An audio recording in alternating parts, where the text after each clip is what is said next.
Muito bem, agora sim vou entrevistar a juíza Elma Torinho, marcando presença conosco, ela que é pré-candidata a deputada federal. Gostaria que vocês prestassem atenção na entrevista, eu acompanhei as eleições municipais de Porto Velho, viu? Ali pegou fogo, impressionante o preparo da juíza, com os problemas do estado de Rondônia, não somente da capital, e hoje ela vem para esse desafio, que é galgar uma das vagas na Câmara Federal. E é importante que essa eleição, acho que é uma das mais importantes, você escolher os representantes, porque nós temos temas que estão sendo debatidos, escândalos que precisam ser enfrentados de frente.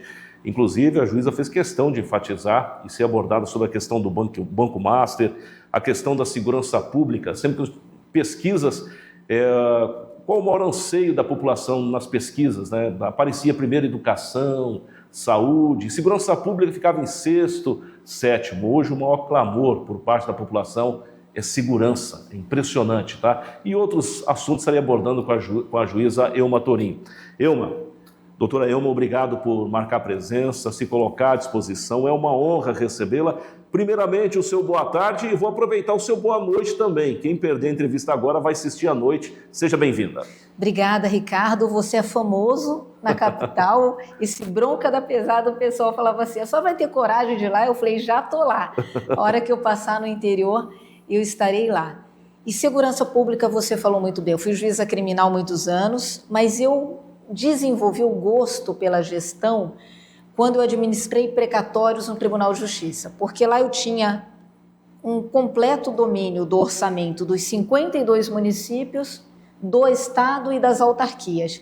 E ali eu vi o problema de cima. Por que uma cidade, por exemplo, funciona, a segurança funciona, o Estado de Goiás? Vamos comparar? Estado de Goiás, a segurança funciona e em Rondônia a gente tem índices cada vez mais alarmantes. Se a gente tinha um orçamento de Rondônia que mais que duplicou com a mesma população, menos de 2 milhões, por que a gente piorou em saúde? Por que nós pioramos em segurança? Nós não poderíamos ter a segurança com uma estrutura maior, com inteligência, com tecnologia? Eu fui no Smart City em São Paulo.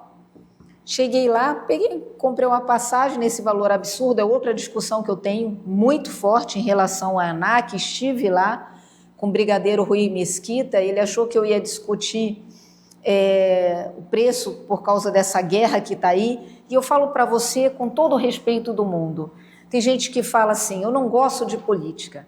Você não gosta de político vagabundo e corrupto, porque a política faz parte da nossa vida. Combustível subiu, é política. O valor do café que está ali é política. O emprego que é gerado é política. Então, a política faz parte da nossa vida, a gente queira ou não. E aí eu peguei uma passagem, fui lá para São Paulo, falei, eu vou conhecer o Smart City, fui recebida pelo secretário da pasta. Rodei tudo lá dentro. É um mundo aquilo. Smart City recuperou carros roubados, carros furtados, desaparecidos e prendeu um monte de gente. Nós tivemos a Rondônia Rural Show agora. Se a gente tivesse, por exemplo, um vídeo monitoramento lá e nas cidades, pelo menos em pontos principais, quantas pessoas a gente teria presa com que o mandado está aberto? Vídeo monitoramento, ontem eu conversava com um senhor que é do Conselho Comunitário de Rolim. Ele falava assim, doutora, sabe como a gente colocou o vídeo monitoramento aqui, que foi 260 mil, com um juiz chamado Rogério Montai, que hoje está em Cacoal. Então o judiciário acaba fazendo o trabalho de regularização fundiária, de doação, de penas, que multa, que não é uma função nossa. E a gente entra, porque se nós não entrarmos, fica pior ainda. Fala um pouquinho quem é a juíza Elma Torinho, né? Uma família pioneira, tradicional, prestou e presta serviços relevantes no estado de Rondônia. Eu acompanho a família Elma Torinho de Porto Velho, morei um tempo em Porto Velho, realmente é uma família que você se pesquisasse, entrasse ali e pesquisasse, é uma família que tem as suas raízes no solo rondoniense, né? Então é uma família realmente pioneira. Fala um pouquinho da sua família e da sua trajetória.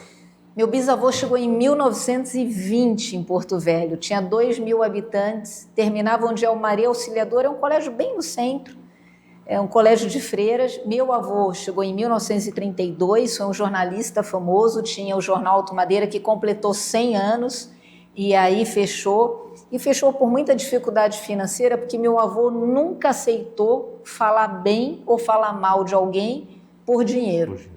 Então ofereciam, chegavam com malas. Na época do garimpo, chegava com mala. Tá aqui, Torinho, você falar do meu adversário. Meu avô, um homem íntegro, honesto, sempre se recusou.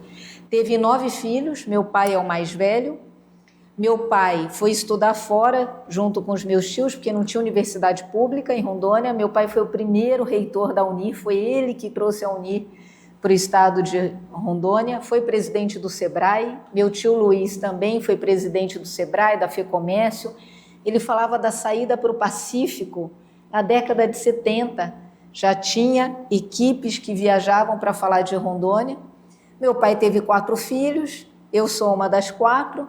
Fiz magistratura, fui juíza há 25 anos. Me aposentei depois de 38 anos de trabalho, que eu comecei a trabalhar aos 15, na época que permitia carteira assinada.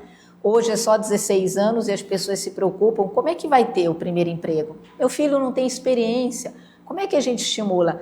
No meu plano de governo para a Prefeitura de Porto Velho, eu tinha colocado tecnologia muito forte no ensino fundamental. Por quê? Porque o jovem de hoje gosta de tecnologia, ele não precisa fazer faculdade para ele ser um programador. São 500 mil vagas no mercado de trabalho por ano que não preenche. E esse camarada, se ele foi estimulado a programar e a aprender, ele já entra no mercado de trabalho com 4 ou 5 mil reais ao salário inicial. Então, fui candidata a prefeita, perdi a eleição, mas ganhei a experiência de estar dentro da casa das pessoas, Ricardo. Porque a minha experiência, eu tinha sido vendedora, tinha sido estagiária, advogada, servidora pública e juíza. Mas as pessoas chegavam até mim falando assim, eu preciso de um remédio, eu preciso de uma cirurgia, sou vítima de crime. Então eu vi ali onde tudo que não deu certo vai parar no judiciário. Na campanha eu entrei na casa das pessoas. E aí eu pude ver o que elas estavam comendo, a ausência de comida, onde era a dor, o que elas precisavam. Foi a experiência mais gratificante que eu tive na minha vida. As demandas da comunidade. Foi muito difícil, claro, mas foi muito gratificante. Os debates, os seus adversários se viam aperreados contigo, viu? Porque você mostrava realmente o preparo, o debate foi o diferencial, né? Os debates. Foi. E, infelizmente, houve um cancelamento absurdo de debates. Enquanto nós tínhamos capitais de igual porte que tinham 10, 12 debates, nós fomos ter debate na última semana de apenas 2 TVs, o que foi uma vergonha. A gente chega no Banco Master num comparativo. Poder político e financeiro hoje em dia é um mal da sociedade, dentro da sociedade. Por quê? Porque nós temos um índice de corrupção que começa por esse poder político. Quando as pessoas falam assim, por que o Banco Master me afeta, Ricardo? Porque ele tirou dinheiro de aposentado, porque ele tirou dinheiro de gente pobre, porque quando você desvia dinheiro, é uma UBS a menos, é um remédio a menos, é a educação do seu filho numa escola pior. Então ele mexeu com tanta gente, com tanta podridão. Eu estou hoje aqui com o Marcelo, que a gente está acompanhando o Iperon, teve órgão que deu dinheiro para o Master. A gente tem previdências públicas, né, quebradas no Rio de Janeiro, na Bahia, no Rio Grande do Sul. Quando eu trabalhei na reforma da Previdência Estadual, que eu era presidente da minha associação de juízes, a gente tinha um déficit e hoje a gente tem 7 bilhões. Hoje a Previdência nossa já paga aposentados, pensionistas e mantém o custo. Mas o Banco Master tentou entrar aqui. Por que ele não entrou? Porque tinha barreiras que nos falaram assim, esses papéis são podres. E nenhum cedeu. Porque em muitos estados cedeu a compra e eu tomara que esses peixes grandes caiam todos, porque não tem que ter seletividade. Se for para cair, tem que cair todo mundo. Mas para isso a gente precisa de um Congresso independente, corajoso e que não deva nada para ninguém. Era a minha próxima pergunta. Você vem para um desafio muito grande, né, que é ocupar uma das vagas, é pré-candidato, nós estamos falando de pré-candidatura, tá, gente? pré-candidata a deputada federal. Por quê? Porque eu não quero ir embora de Rondônia. Porque minha terra é aqui, minha família cresceu aqui, eu tive muitas bênçãos aqui, meu filho nasceu. Eu acho que assim, nós temos duas diferenças. E ainda há pouco eu falava isso com o Ricardo. Nós temos as pessoas que nasceram aqui e nós temos os destemidos pioneiros que está no nosso hino, que ele é um deles. As pessoas que conhecem o Estado. E a gente perdeu em algum momento essa mão. Nós acabamos dando muito valor a quem era de fora e chegava aqui com uma banca, como se conhecesse o nosso Estado, sem saber os problemas, sem saber quais são as nossas estradas vicinais, qual é o problema do produtor que está lá na ponta, que tipo de incentivo ele precisa. Eu fui no Rondônia Rural Show, representando o município de Porto Velho, em Brasília, que é o meu cargo atual, e nessa condição, só de macrodrenagem foram 103 milhões liberados, que estavam travados, que deu certo e a gente conseguiu, fora liberação da licitação da Casa da Mulher Brasileira, etc. Mas eu estava lá no Rondônia Rural Show conversando com alguns produtores sem me apresentar. Chegava lá e falava assim, prazer, eu sou a Ilma, vim aqui conversar com você. O que você precisa de política pública para o teu negócio impulsionar? E uma produtora em especial me marcou muito porque ela tinha rapadura de cacau, uma delícia. Nunca tinha comido rapadura, já tinha comido várias coisas. Rapadura nunca tinha comido, sem açúcar, maravilhosa. E ela falou assim, Ilma, essa minha rapadura podia já ter chegado em Portugal, mas eu não consigo sequer a logística, o transporte de Ouro Preto para Manaus. Eu tenho comprador na Europa e eu não consigo. E aí eu falei para esses produtores, o que vocês precisam? Muitos falaram com palavras diferentes, basta que o governo, no sentido amplo, nas 3 esferas, não me atrapalhe. Isso me deu uma tristeza na hora, porque quando você está no Paraná, por exemplo, e isso também estava no meu plano de governo, você tem lá um escritório, que antigamente eles chamavam de vitrine, que são servidores muito qualificados, alguns que falam vários idiomas. Se é um investidor, você chega lá em Curitiba, você vai primeiro nesse local. Aí eles te falam, olha, os incentivos fiscais são esses, a questão tributária é essa, eu posso te dar tal coisa, nossa população é X, nosso mercado é Y, ele vai falando. O investidor decide aportar investimentos ali, por último ele vai tomar o cafezinho com o governador. Aqui, se chega um investidor, ele fica igual barata tonta.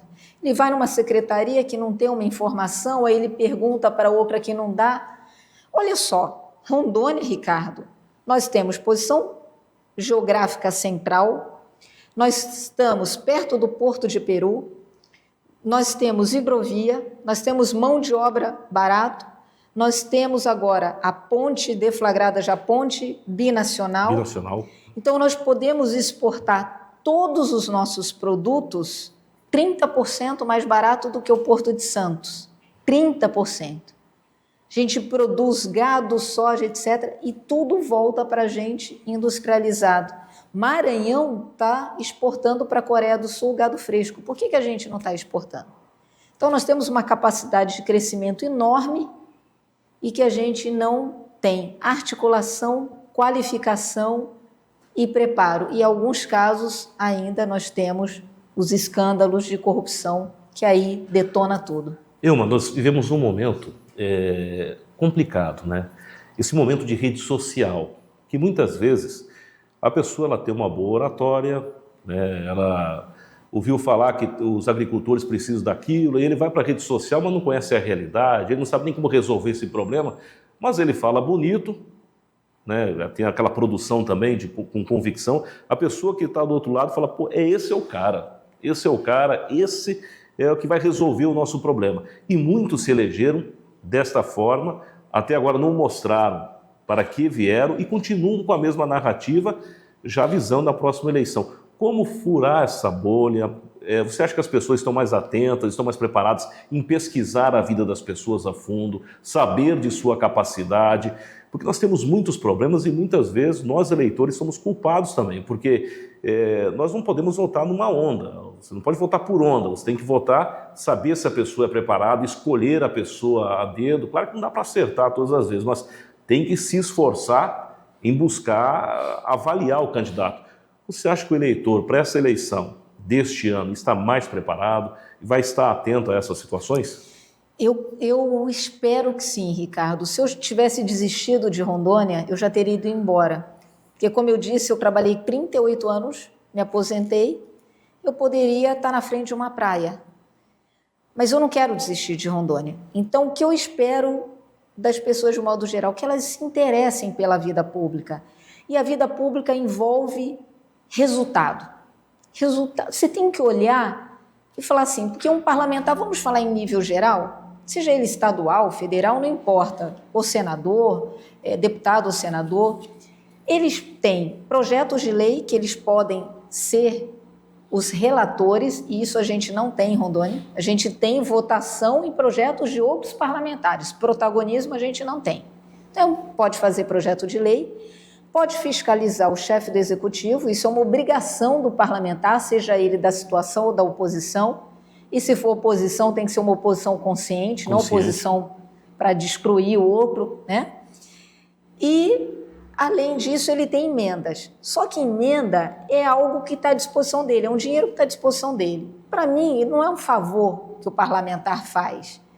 Porque é como você ir num restaurante, eu vou almoçar daqui a pouco, se o comerciante me der a nota fiscal, ele está cumprindo a obrigação dele. Ele não pode pegar aqui o telefone e falar assim, olha, a juíza Elma veio aqui no meu restaurante, eu dei a nota para ela, viu?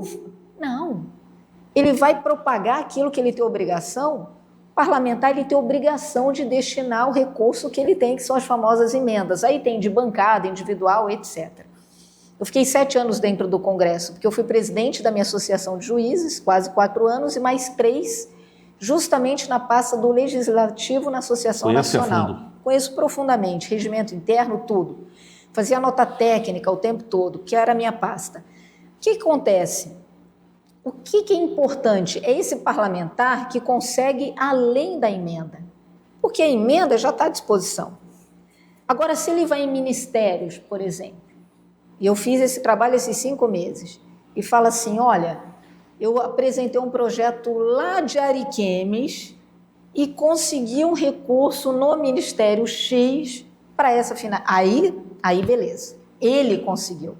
Mas você vê isso? Então, o que é importante para o eleitor? Pesquisar. Primeiro, quando ele fala assim, doou 20 milhões, pesquisa onde foi aplicado. Se foi aplicado. Porque às vezes você também destina e não há execução. Se você briga com Deus e o mundo, por exemplo, aquele para quem você destinou não vai executar. O dinheiro vai ser destinado e vai ficar por isso mesmo.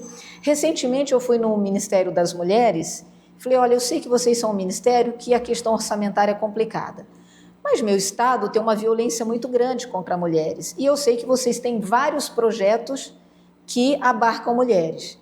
Aí eu comecei a falar, eu falei, por exemplo, a gente podia ter 10 cuidotecas no estado e nós só temos 5 nos IFROS. Aqui você tem um IFRO. As cuidotecas são bibliotecas junto com os cuidados, né? Para a área infantil. E aí a pessoa já olhou assim para mim, arregalou um olhão, né? Tipo, como é que ela sabe que eram 10? Aí em seguida eu falei, o Asas do Futuro é um projeto destinado para adolescentes, meninas na área de exatas. A gente pode ter meninas estudando astronomia. Falei, isso vocês podem desenvolver no meu estado. E não importa que não era para Porto Velho, onde eu moro. Se for para Rondônia, tá. Mas para chegar nesse local, na frente, você precisa ter contatos na frente da pessoa, você precisa ter articulação, você precisa ter acesso, você precisa estudar. Não adianta você chegar lá e falar assim, olha, eu quero um dinheiro para Rondônia. Tá, você tem projeto? Você tem objeto disso? Vai atingir quantas pessoas? Aí a pessoa fica lá com aquela cara de... que na rede social ela é ótima, né?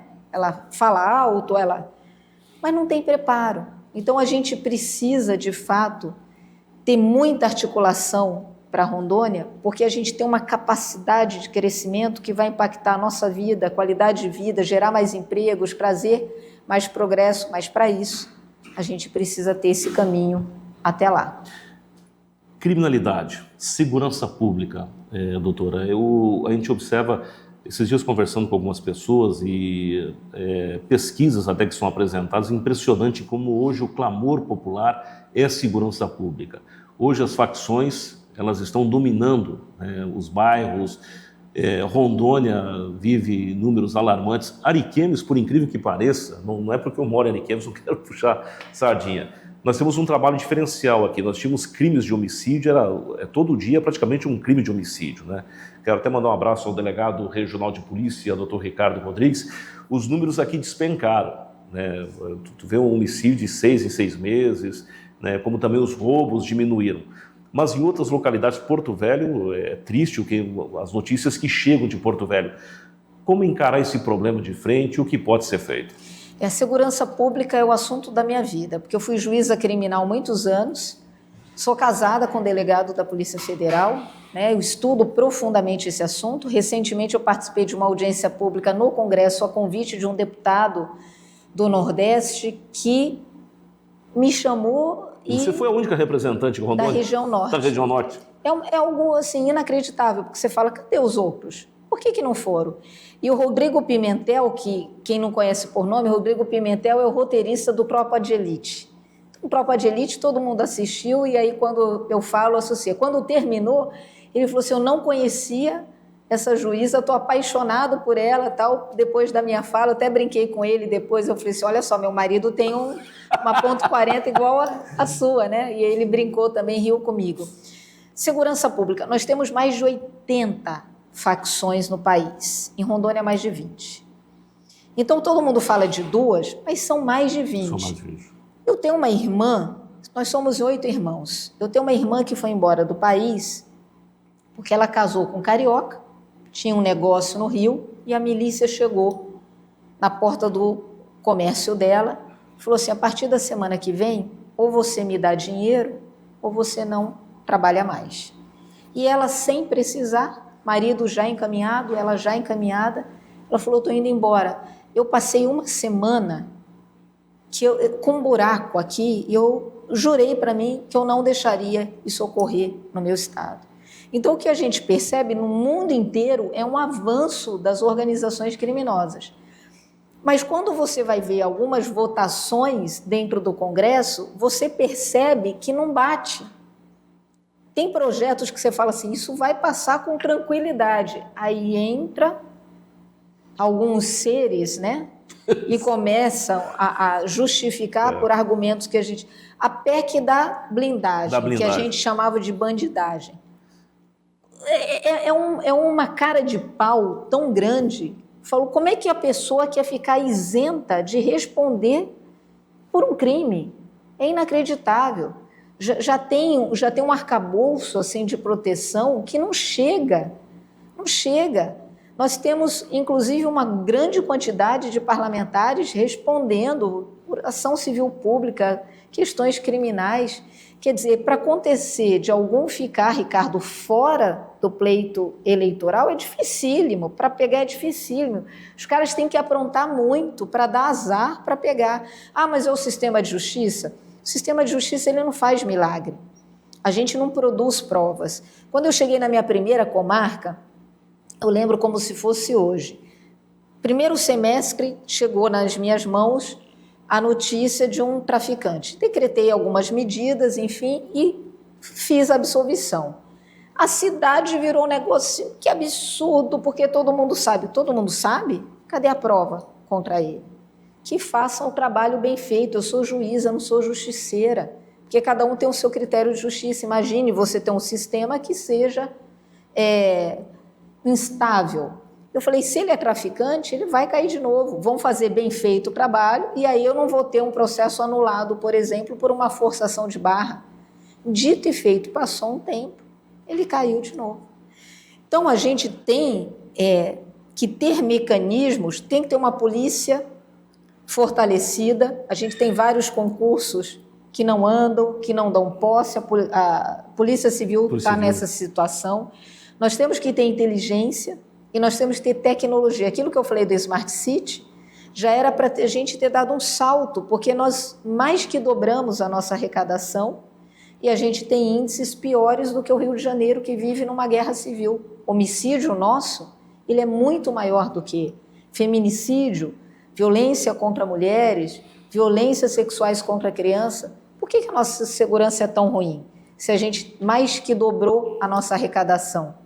Não faz sentido isso. Era a minha próxima pergunta, violência contra a mulher. Os números são assustadores, Rondônia também, principalmente Rondônia, os números são assustadores.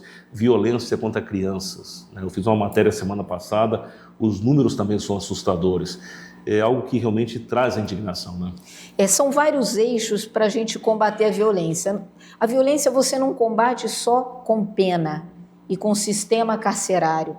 Então, por exemplo, se eu tenho um número, e eu fui juíza da família também, se você tem um grande número de abandono afetivo, paterno, por exemplo, pai e a mãe são importantes para uma criança, mas o pai é ainda mais importante para um menino, porque ele é em casa a polícia, ele é a referência masculina, ele é aquele que bota freios.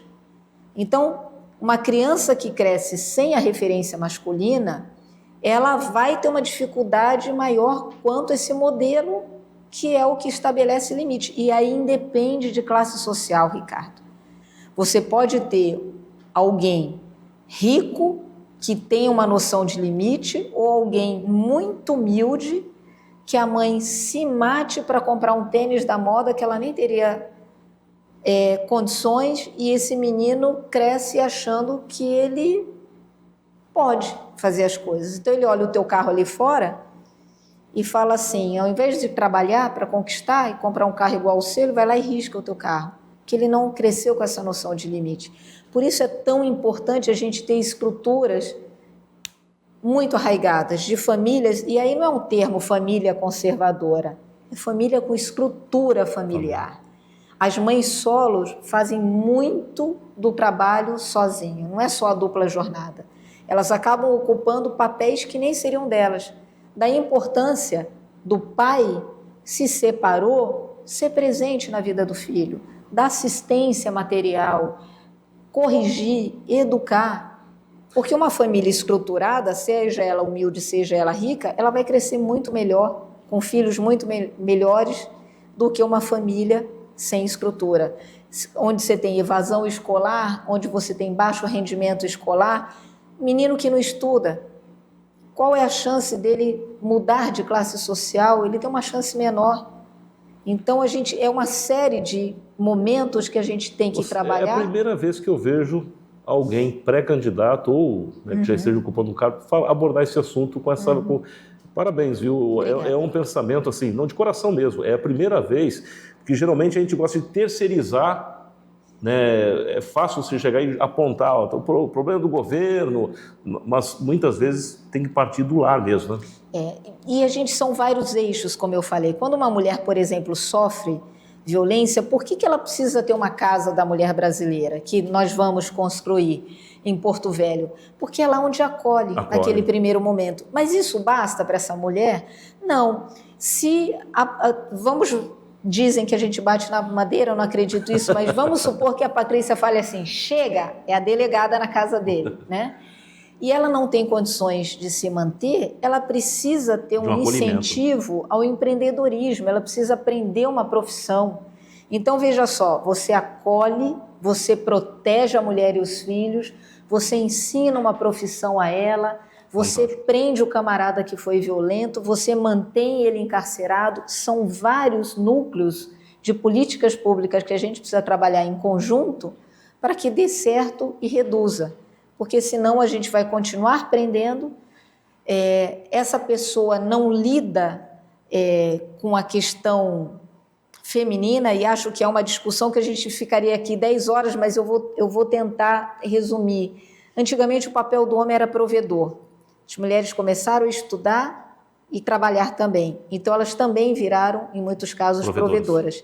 E hoje, muitas não aceitam o modelo antigo. E isso vira um choque. Quando a mulher fala não, você não vai sair com essa roupa. Ela fala, eu vou sair com essa roupa porque é um direito meu. E aí, aquele homem que enxerga a mulher não como uma parceira que cresce junto, que é uma família, que deve ter respeito, amor, afeto, e ele vai lá, trata ela como posse, ou quando ela termina o relacionamento, ele vê ela como um objeto, é nesse momento que esse homem descortina a cabeça e ele pega uma arma e atenta contra... Porque ele não foi educado para aceitar que homens e mulheres são iguais, que homens e mulheres se respeitam mutuamente, que homens e mulheres podem crescer juntos, que as mulheres estão tendo outras oportunidades. Antigamente não tinha juízo, eu fui a única mulher da minha turma de 8. Olha onde eu estou.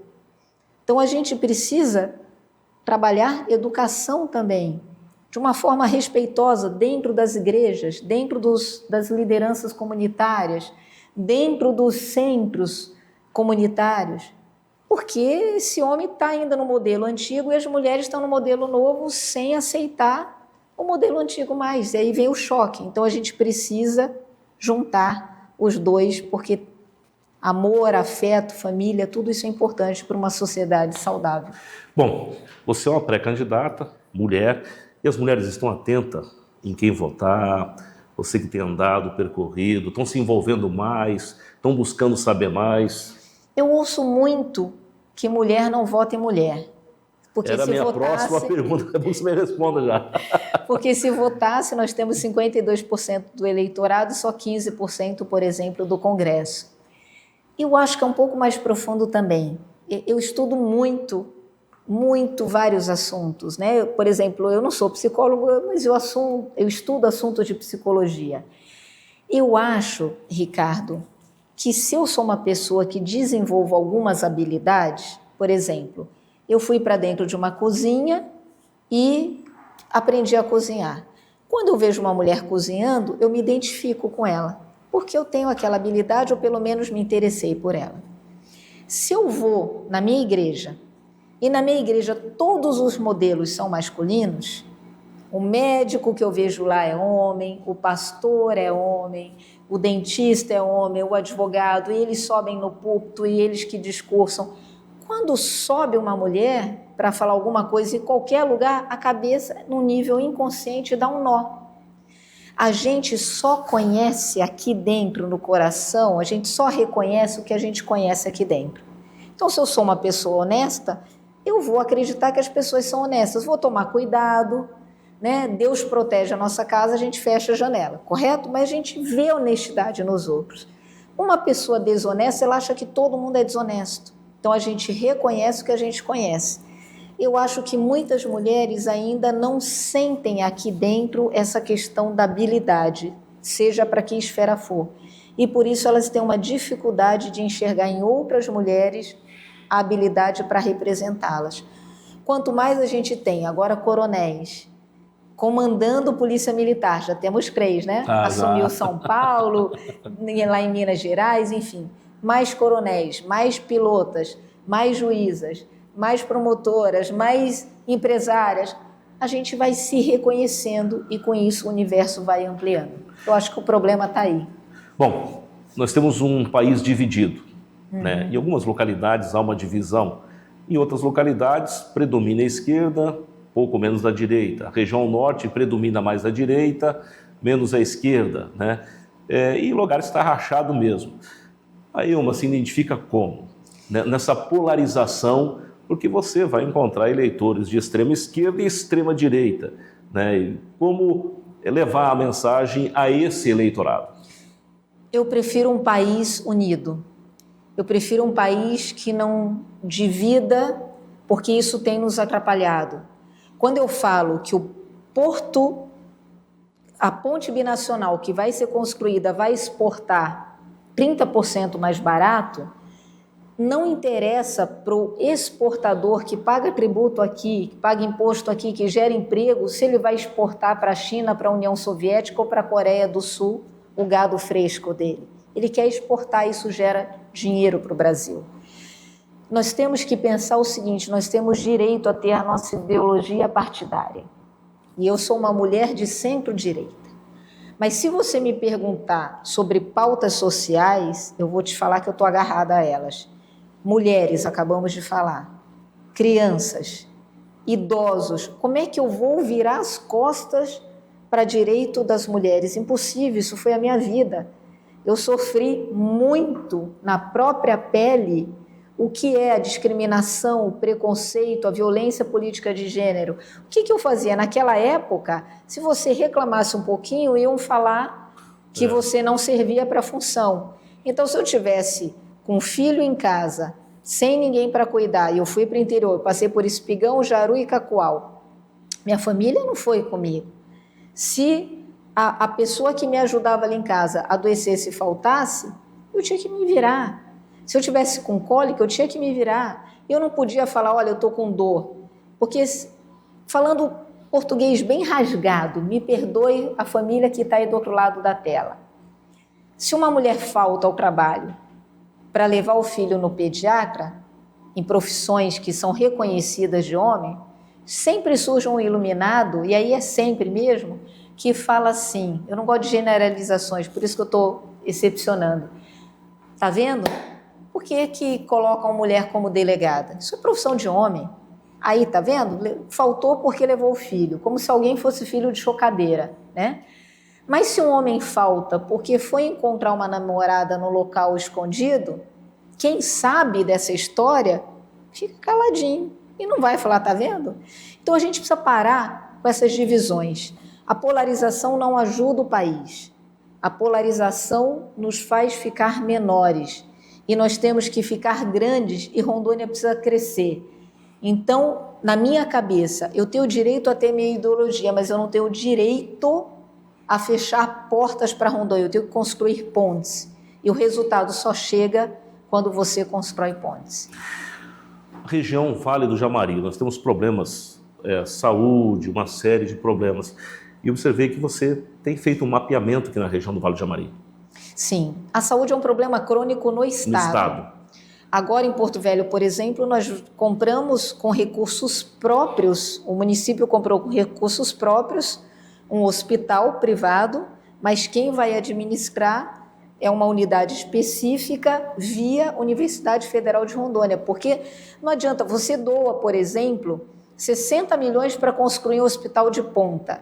Quem vai fazer o custeio? Quem vai bancar o mês a mês desse hospital? Então, nós temos que ter uma saúde com, penso eu, por vários mecanismos também, vários eixos. Um deles seria essa regionalização. Pensar num modelo que funcionasse, pelo menos, por regiões, mas muito bem feito, com medicina de caráter preventivo. Eu já encontrei pessoas na justiça, na minha frente, que chegavam e falavam assim, eu não posso, claro, e nem falaria nome, quem foi, mas eu posso falar genericamente. Doutora, me chamam de preguiçosa. E não é preguiça, o meu corpo é muito...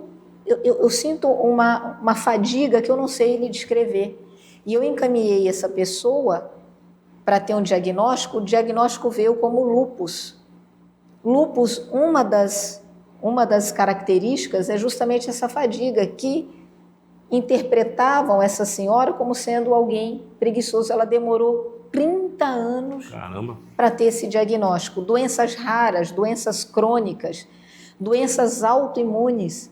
Nós não temos, dentro do Estado, um trabalho de diagnóstico precoce que economizaria para o sistema de saúde e economizaria dinheiro público e daria mais qualidade de vida para as pessoas. Se eu não cuido de uma diabetes no início, qual é a consequência disso?